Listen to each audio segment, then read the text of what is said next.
Good afternoon, folks. You have reached another installment of Beamcast Corruption Meets Camera. And today, we're going to talk about BLAM. What is BLAM, you ask? We're going to get there in just a moment. But first, for those of you who are reading the caption, I don't even need this today. Hi, Pop. For those of you who are reading the caption right now, you'll realize that I just told you that I am not in favor of removing Confederate statues or anything of that nature. And I really want BLM to do two things very publicly and to do them now and resoundingly if they have not. And I don't think they have, but my mistake if they have, but I don't think they have. So just to be clear on that. Number one, in no particular order, number one, I would like them to publicly issue and to condemn any looting. And I would like them to publicly issue and condemn any statue desecration. Now I know some of you may be looking at me and saying, oh, wait a minute, Mr. King. You got a little Uncle Tomism coming up in there on the creek? No, that's gonna be a cold day in hell before that happens. And I think any of you who know me know that that's never going to happen. But I take a very different approach to these things right now. And I think I always have, and I think it's partially because of the way I was raised with my family. My parents didn't take that hardcore radical approach either. There is a need for it in some measure, but I don't think that it's the best way to go about fomenting change right now, given the situation in the country. And here's why. I tend to favor free speech for everybody, and I believe that the best thing to do with speech that you don't like is to allow for the issuance of counter speech. It's not a radical concept, it's common sense. So what does that mean with respect to the statutes? You know, how do we work around that? Well, what it means is this. You would take the statues that are existing there and you would put plaques near them, for example, to put some historical perspective there so that people who are coming, tourists, Americans, children, anyone who's approaching these statues, they can see the plaques and to have some historical context there next to that plaque, you know, of a Confederate soldier. Because whether or not we agree with that Confederate soldier, guess what? He or she, back then he, still risks their lives for what they thought was right in this country. So, you know, I don't think it's appropriate to remove that, but you have to have some counter speech there. And there hasn't been enough real dialogue. If you look around, look at what happened during Juneteenth. Look at that. Look at all the history that not only white America is unaware of, but so many blacks are unaware of until they go study independently. It's just not taught in the schools. So BLAM is Black American moments in U.S. history. That's what needs to happen.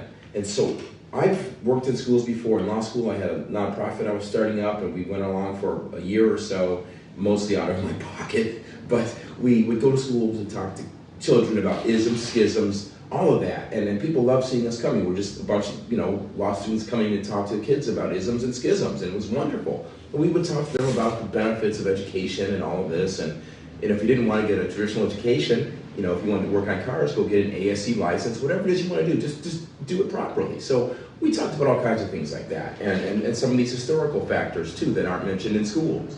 So that's what needs to happen, because once you have that, then at that point, you know, you're starting the ground up, so to speak. So future generations, you know, long after I'm gone, future generations have somewhat of more of a commonality of understanding and experience to pull from when there's a time of conflict or racial strife. And I think that that's important. And so I'm going to be working toward that here in Arlington and elsewhere.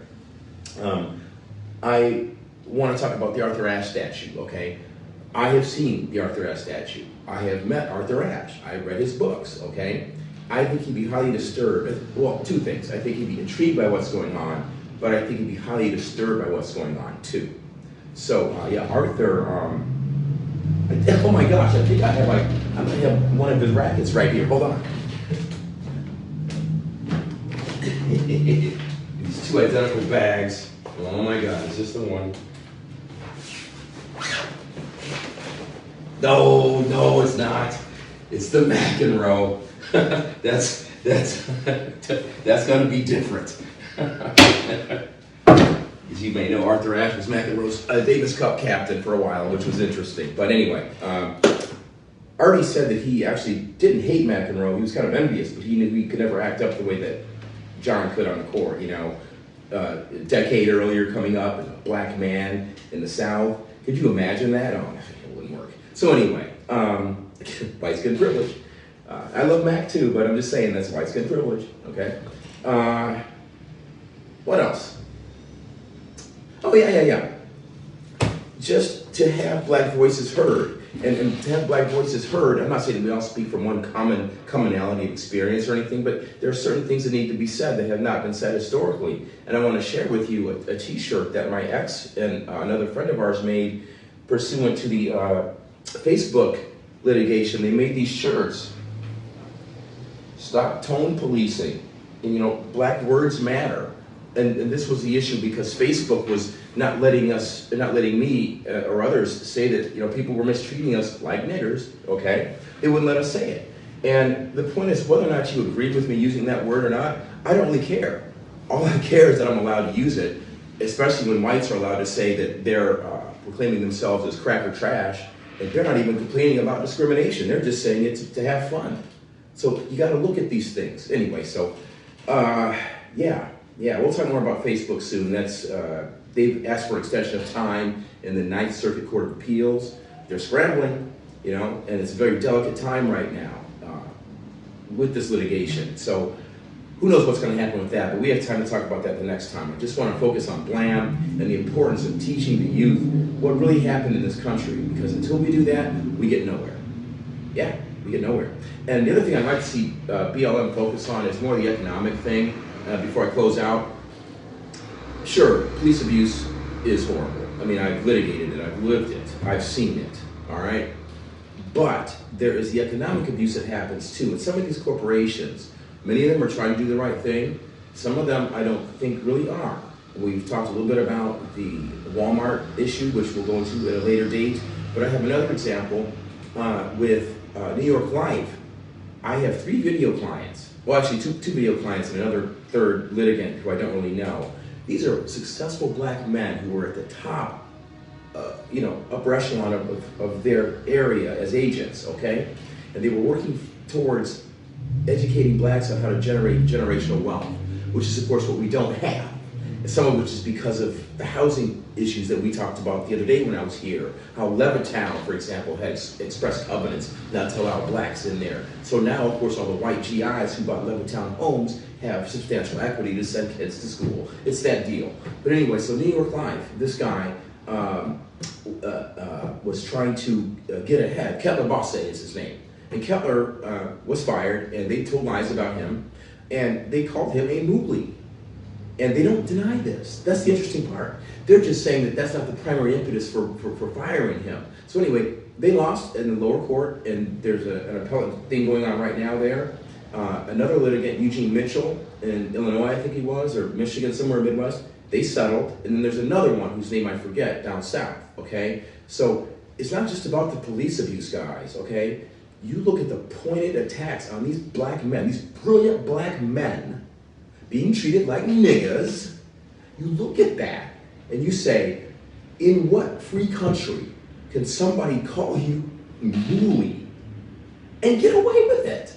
Or even think they could possibly get away with it? Like I said, this is not The Sopranos. Meadow didn't bring home a high yellow brother to date. You know, Tony Soprano can't, call him a mooly. It's something that's beyond unfathomable to me, but yet it exists. Okay, so these are some of the issues I want you all to think about, and hopefully my knee is better and I can go out and swing some of these vintage tennis rackets again soon. I hope so. I'm getting a lot of work done there, and we'll see how it turns out. But anyway, just remember, folks, BLAM, BLAM, Black American Moments in History needs to be taught to everyone so we have a commonality. We've learned all about European history and Western Civ. It's time to learn a little bit about what we go through. Yeah.